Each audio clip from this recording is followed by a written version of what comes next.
Rightio, today is Friday the 7th of January 2022, and the reason why I didn't make a video yesterday is because I bought a brand spanking new mobile phone. It's the iPhone 13 Pro Max.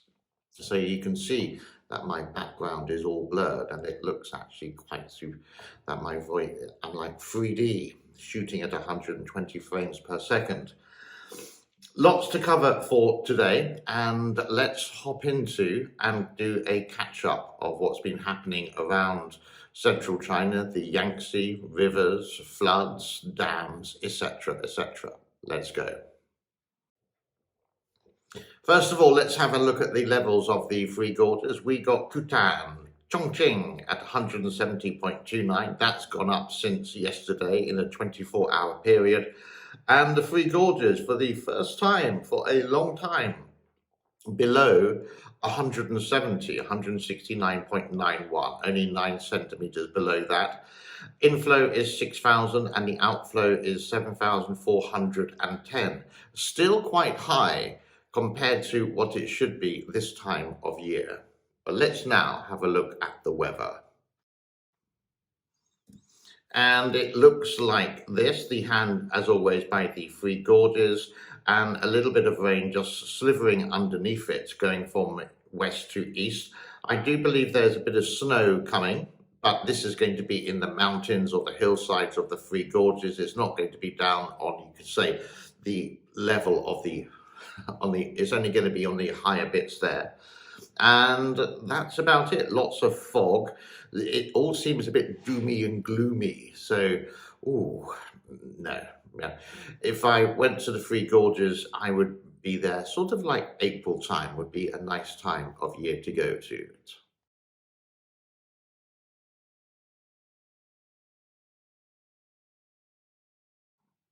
Now, related to the title of this, and it's related to creaking. These are unconfirmed reports that when people are underneath the staff, the team, people who work at the Three Gorges, there are some rumors, and I do say rumors because no way can I confirm this at all, that when the levels go up, there is some creaking in the dam, which the staff, the people who work there, can actually hear, which is actually quite scary. It's like, I can sort of imagine you're on a sailboat and it creaks from side to side, or even sort of like Titanic, and with Leonardo and Kate, that did a lot of creaking as well. Again, these are unconfirmed reports, but I would say if this creaking gets louder, then what's going to happen? Patience is there, but I hope there is some backup measures in plan for this. I don't know. This is what I imagine the creaking would sound like.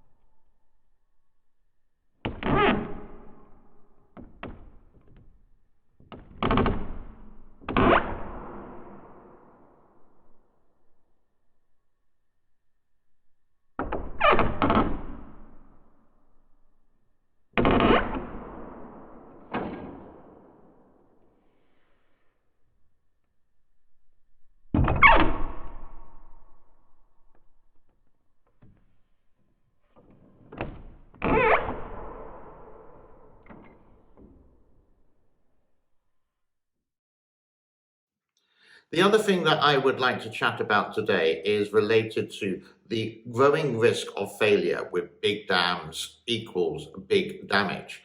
You can have a little bit of a read of some of these articles. I'm not going to read the whole thing, just like the first paragraph, for example.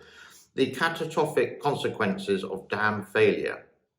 The worst dam failure in history was China's Henan province in 1975, killed tens of thousands of people when a 400-foot high It's 7.4 billion cubic feet of water, destroyed 62 smaller dams and leaves downstream. The injuries, the water contamination, food shortages allowed the increase of the death total as round about 200,000 people. Now, if you go back to 2004, December 26, when you had the tsunami in the Indian Ocean, that near enough the same kind of number of casualties. Casualties is including everything.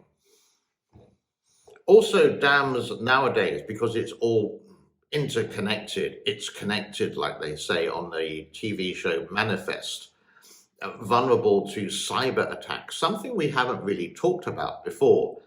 Much of our critical infrastructure is computer operated via industrial control systems. Should hackers penetrate the systems, they could destroy, shut down vital equipment in a matter of keystrokes. The example is 2015, December, Russian hackers attacked 2 Ukrainian power companies, causing nearly 250,000 people to lose power. And I've just got my electricity back. You may have noticed I was doing this in the dark. And there's the air conditioning going on. Woohoo!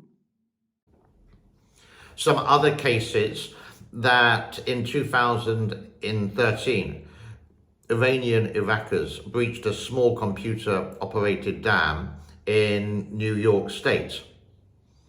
In the same year, Chinese hackers penetrated the US Army Corps' national inventory of dams. So they can actually be hacked, and they can control the system, turning it on and off as they please.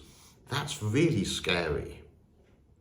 And something else to think about, another critical step of protecting critical infrastructure is decommissioning old dams. The average age of the US hydroelectric dam is 64 years old, and many are classified as being at high risk. Decommissioning aging high-risk dams could avert the disaster. Now, the Hoover Dam, as we always like to describe, is getting close to 100 years old, but it is built well. The Three Gorges, you could say, has been in operation for 11 years. Some experts will say by the time it's 50, it will be incredibly high risk. This is beyond my lifetime. But this is done with shoddy construction, with the evidence we have shown before to prove it. So they need to be maintained. But you think about it, why are there so many stories or rumors or speculations about the dam? Is it like propaganda, for example? Don't know. And here you can see some pictures of some dams around the world. Well, 2 of the dams around the world related to how they just fall into disrepair if you don't look after them. The other thing that I wanted to talk about is related to power and the Beijing Olympics 2022. We sort of covered the diplomatic boycotts and how some of the Chinese Western shills would say, oh, they're allowing 18 diplomats to go. Yeah, these diplomats are related to security. They're not there to represent the United States like any other country in the world. So we sort of covered that. But the power in China is actually going to be quite tight. To have the blue sky, what's really common, what they do is just they shut this city down, basically. Don't go to work, no cars, no pollution. All the factories will shut down before the Olympic Games to show the blue, lovely sky. And that's the image that they want to portray in China.